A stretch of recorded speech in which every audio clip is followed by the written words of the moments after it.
সুখ আর সমৃদ্ধির মূল ফর্মুলা স্যাক্রিফাইস করতে হবে। এর কারণ আপনি যদি দোষ খুঁজতে শুরু করেন, দোষ ছাড়া পৃথিবীতে মানুষ নাই, ঠিক কিনা? No one is perfect in this world. এই পৃথিবীতে কেউই পারফেক্ট না। আপনি যে আপনার স্ত্রীর দোষ খোঁজেন, আপনার দোষ আছে না নাই? আবার ভাবি যদি আপনার খালি দোষ খোঁজে, ভাবিরও দোষ আছে না নাই? না। এজন্য দোষ খুঁজবেন না, স্যাক্রিফাইস করেন, একটু মানিয়ে নিন।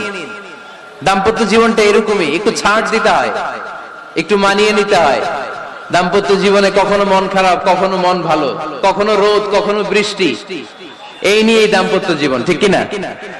তাহলে দাম্পত্য জীবনে যদি আমরা সুখ পেতে চাই, সকল নবদম্পতিকে বলবো একটু ছাড় দেওয়ার মানসিকতা বিল্ড আপ করেন, একটু মানিয়ে নেন, একটু মানিয়ে নেন, একটু ছাড় দেন, একটু মিলেমিশে চলেন। এক স্যাক্রিফাইস আমাদের জীবনটারে, আমাদের দাম্পত্য জীবনটাকে একটা জান্নাতি দাম্পত্য জীবন বানায় দিবে, ঠিক কিনা? দাম্পত্য জীবনকে সুখী করার 2 নাম্বার ফর্মুলা হচ্ছে ঝগড়া করা যাবে না। আপনারা ঝগড়া করেন নাকি? হ্যাঁ, বউয়ের সাথে ঝগড়া করেন না এরকম বিবাহিত পুরুষ কে কে আছেন দেখি এখানে? হাত তুলছে।